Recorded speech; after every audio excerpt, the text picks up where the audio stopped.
जय श्री कृष्णा भक्तों, राधे राधे। वैष्णव परिवार भक्ति रस में आपका बहुत बहुत स्वागत है। भक्तों, अभी हम श्रवण कर रहे हैं श्रीमद् भागवत पुराण प्रथम स्कंध, जिसमें कि आपने 5वें अध्याय में व्यास देव जी को किस प्रकार नारद जी अपने पूर्व चरित्र का वर्णन करते हैं, उसका शेष भाग रह गया था, जो आज हम छठे अध्याय में श्रवण करेंगे। तो आइए बिना देर करते हुए छठे अध्याय प्रारंभ करते हैं।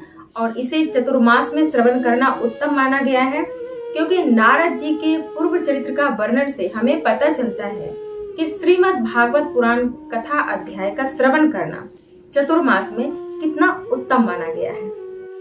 वीडियो पसंद आए तो अपने दोस्तों के साथ अपने सनातन धर्म के प्रचार के लिए इसे जरूर शेयर कीजिएगा और चैनल को लाइक, सब्सक्राइब एंड शेयर जरूर कीजिएगा। ओम नमो भगवते वासुदेवाय नमः। ओम नमो भगवते वासुदेवाय नमः। ओम नमो भगवते वासुदेवाय नमः। तो श्री सूत जी कहते हैं, सौनक जी, देवऋषि नारद के जन्म और साधना की बात सुनकर सत्यवती नंदन भगवान श्री व्यास देव जी ने उनसे फिर यह प्रश्न किया। व्यास जी ने पूछा, नारद जी, जब आपको ज्ञानोपदेश करने वाले महात्मागण चले गए तब आपने क्या किया? क्योंकि चतुर्मास खत्म हो चुका था और सभी ऋषि अपने अपने स्थान पे चले गए थे। उस समय तो आपकी अवस्था बहुत छोटी थी। स्वयंभू आपकी शेष आयु किस प्रकार व्यतीत हुई और मृत्यु के समय आपने किस विधि से अपने शरीर का परित्याग किया? देवऋषि, काल तो सभी वस्तुओं का नाश कर देती है। उसने आपके इस पूर्व काल की स्मृति को कैसे नाश नहीं किया? नारद जी ने कहा, मुझे ज्ञानोपदेश करने वाले महात्मागण जब चले गए तब मैंने इस प्रकार अपना जीवन व्यतीत किया। इसे ध्यानपूर्वक श्रवण कीजिएगा। यद्यपि उस समय मेरी अवस्था बहुत छोटी थी, मैं अपनी माँ का इकलौता लड़का था। एक तो वह स्त्री थी, ऊपर से मूढ़ और दासी थी।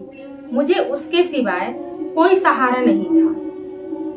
उसने अपने को मेरे स्नेह पास से जकड़ रखा था, क्योंकि माँ का इकलौता लड़का था। वह मेरे योगक्षेम की चिंता तो बहुत करती थी, परंतु पराधीन होने के कारण कुछ नहीं कर पाती थी।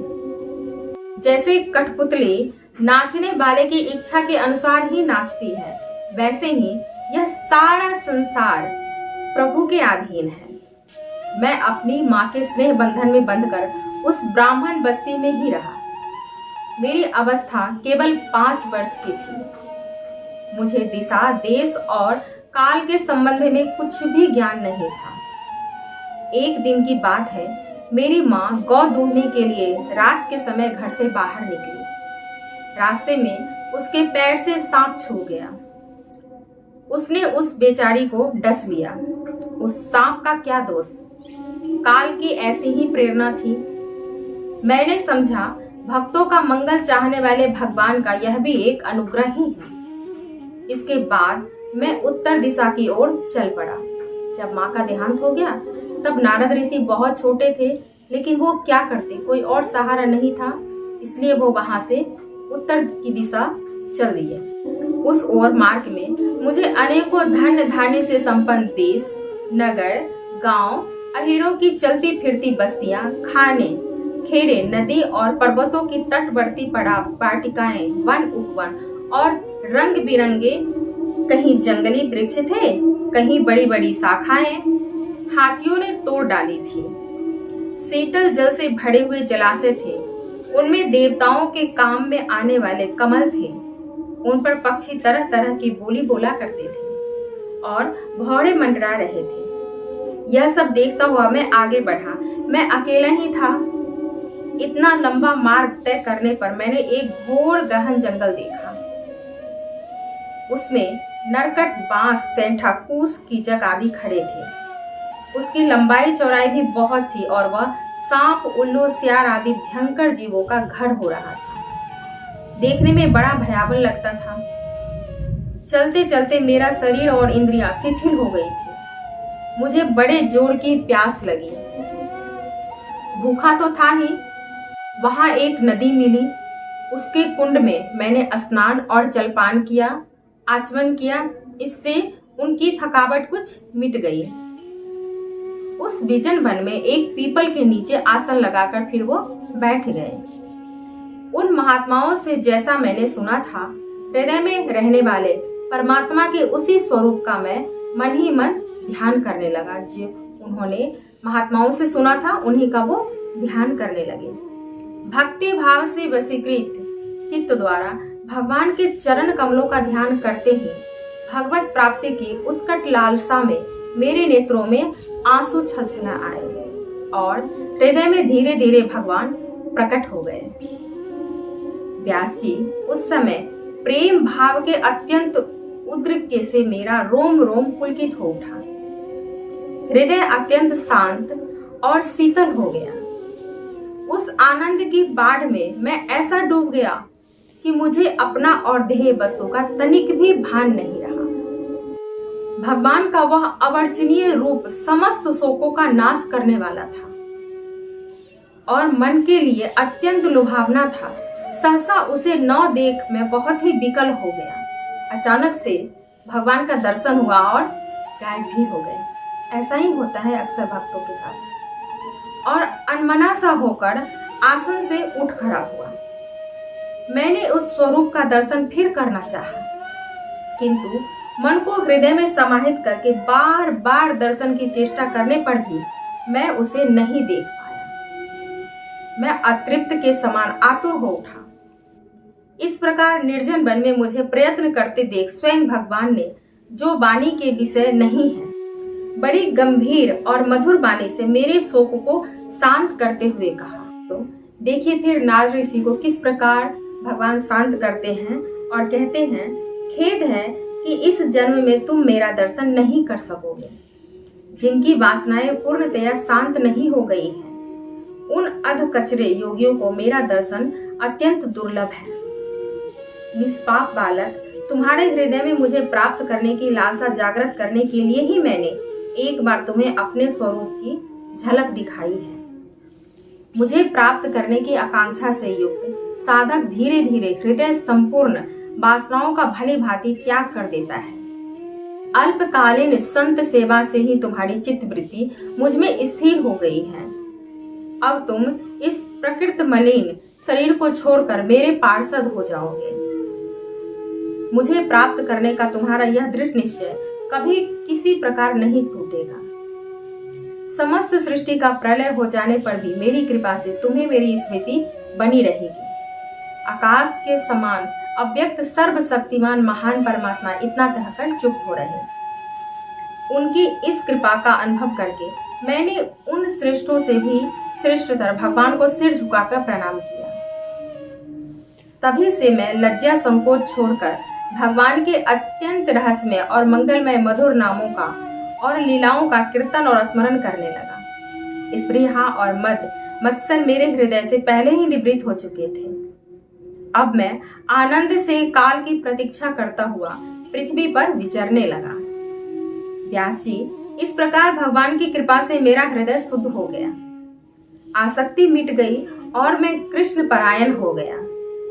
कुछ समय बाद जैसे एकाएक बिजली कौंध जाती है, वैसे ही अपने समय पर मेरी मृत्यु आ गई। मुझे शुद्ध भगवत पार्षद शरीर प्राप्त होने का अवसर प्राप्त हुआ।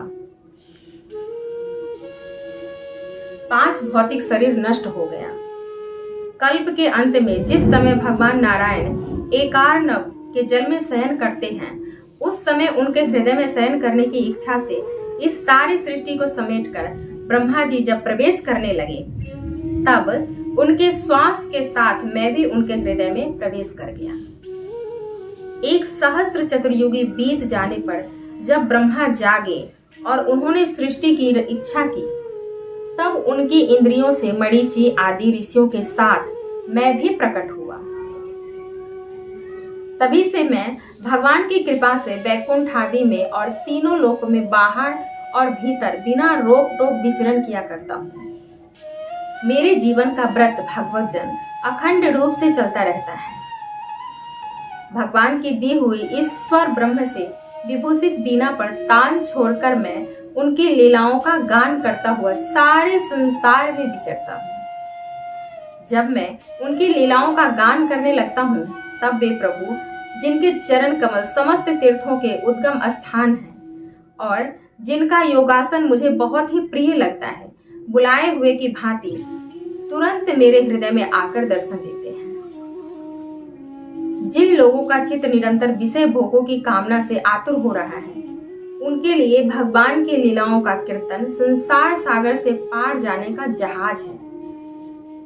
यह मेरा अनुभव है। काम और लोभ की चोट से बार बार घायल हुआ हृदय श्री कृष्ण सेवा से जैसी प्रत्यक्ष शांति का अनुभव करता है, यम नियम आदि योग मार्गों से वैसी शांति नहीं मिल सकती।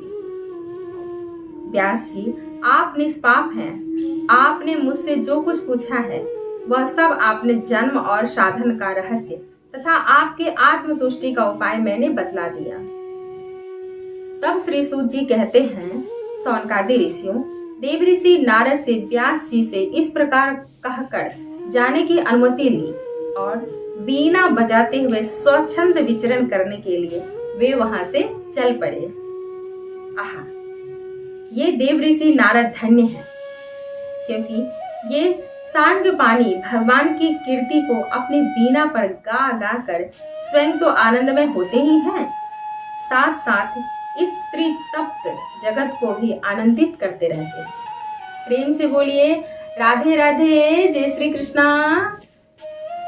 तो ये था आज का हमारा नारद जी के चरित्र का वर्णन 6ठे अध्याय में, और यह चरित्र बहुत ही सुंदर था, अद्भुत था, आनंदमय था। आपको कैसा लगा हमें कमेंट करके जरूर बताइएगा, क्योंकि आप देखते ही हैं कि संत जन कितने वर्षों तक तपस्या करते हैं, तब जाके उन्हें भगवत प्राप्ति होती है। तो हम इस कलिकाल में जितना भी समय मिलता है, भगवान नाम का उच्चारण करें और भगवत भक्ति में खोए रहें। प्रेम से बोलिए जय श्री कृष्णा, राधे राधे। चैनल को सब्सक्राइब जरूर कीजिएगा और वीडियो को अपने दोस्तों के साथ शेयर करना बिल्कुल मत भूलिएगा।